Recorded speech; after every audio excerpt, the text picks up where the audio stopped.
కి కూడా thank you so much వచ్చినందుకు. ఈ మూవీ గురించి మాట్లాడాలంటే ఈ అవకాశం ఇచ్చిన బొండుమల్లి బ్రహ్మచారి సార్‌కి నేను చాలా థ్యాంక్స్ చెప్తాను. ఈ మూవీని వెనక్కి లాగడానికి చాలామంది చూసారు. అయినా వెనక్కి లాగాలని చూసిన ప్రతి ఒక్కరు వెనకాలే ఉండిపోయారు.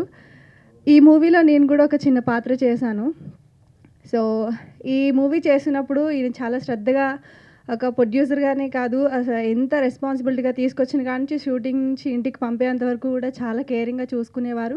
అలాగే ఈ షూటింగ్ హైదరాబాద్‌లో కొంచెం జరిగింది. అలాగే కరీంనగర్ జిల్లా జగిత్యాలలో కూడా జరిగింది.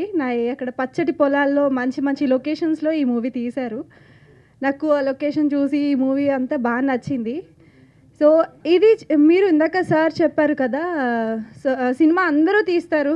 కానీ అది రిలీజ్ అయ్యేంత వరకు ఎవరు అది ఉంటదో, వస్తదో కూడా ఎవరికీ తెలీదు. బట్ ఈ మూవీని బయటికి తీసుకురావడానికి చాలా సార్ శ్రమ పడ్డారు.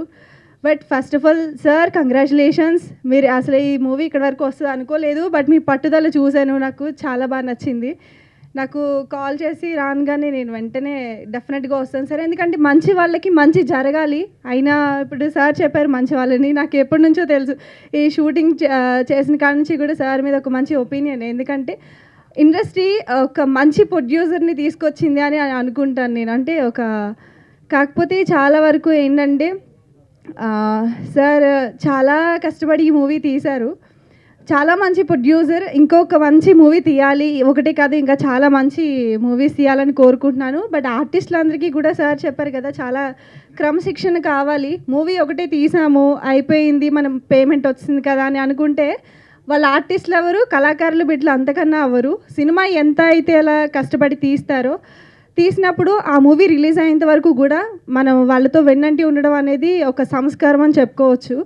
చాలా వరకు కూడా మన పేమెంట్ వచ్చింది, మన షూటింగ్ అయిపోయింది అంతే అనుకుంటే అది ఒక డబ్బు కోసం చేసినట్టు అవుతుంది. అలాంటప్పుడు వాళ్ళు కళాకారులు బిడ్డలు కూడా అవ్వలేరు. సో, నేను వాళ్ళకే చెప్తున్నాను సార్. ఎందుకంటే ఒక మూవీ తీసాము, ఒక పిలుపు వచ్చింది అంటే డెఫినెట్‌గా మనం ఏ సిచ్యువేషన్‌లో ఉన్నా రావాలి. ఎందుకంటే మనకి షూటింగ్ చెప్పారనగానే షూటింగ్‌కి వచ్చేస్తారు. ఈ ఒక్క అవకాశం కోసం కృష్ణానగర్లో ఎంతమంది వెయిట్ చేస్తున్నారనేది నాకు తెలుసు. ఎందుకంటే కృష్ణానగర్ నుంచే నేను కూడా వచ్చాను. ఒక్క అవకాశం వస్తే చాలు, నేను స్క్రీన్ మీద నేను చూసుకోవాలి అనే ఒక తాపత్రయంతో ఇక్కడ నిలబడ్డాను. అలాంటి అవకాశాలు ఇచ్చే ప్రొడ్యూసర్స్ మీరందరూ కూడా. అండ్ మీ అందరికీ కూడా స్టేజ్ మీద మీ అందరికీ థ్యాంక్స్ చెప్తున్నాను. ఒక మూవీ తీసి అది సక్సెస్ అయినా అవ్వకపోయినా సరే కానీ నవ్వుతూ చిరునవ్వుతో మళ్ళీ కొత్త ఆర్టిస్టులకి అవకాశాలు ఇచ్చే మీరందరూ ప్రొడ్యూసర్ బాగుండాలి. అలాగే సార్ హీరో కిరణ్ గారు కూడా నాకు తెలుసు. సో, ఆయన తీస్తున్న కొత్త మూవీ కూడా సక్సెస్ అవ్వాలని మనస్ఫూర్తిగా కోరుకుంటున్నాను. అలాగే నేటి ద్రౌపది, నేను అందులో ఒక క్యారెక్టర్ మాత్రమే చేశాను. ఈ మూవీ గురించి నేను ఎక్కువ చెప్పలేను కానీ ఇందులో నటించిన హీరోలందరూ కూడా కొత్త వాళ్ళకి అవకాశం ఇవ్వాలని సార్ ఈ మూవీ తీశారు. ఆయన డ్రీమ్ అనుకుంటా మూవీ తీయాలి అని. ఏదో ఇందులో సంపాదించేద్దామని కాదు, ఆయన ఒక మంచి మూవీ తీయాలి అని అనుకున్నారు, తీశారు, సెట్స్‌కి ఎక్కించారు. అండ్ 6వ తారీఖున జూన్ రిలీజ్ అవుతుంది. మీరందరూ కూడా ఆదరించాలని మనస్ఫూర్తిగా కోరుకుంటున్నాను.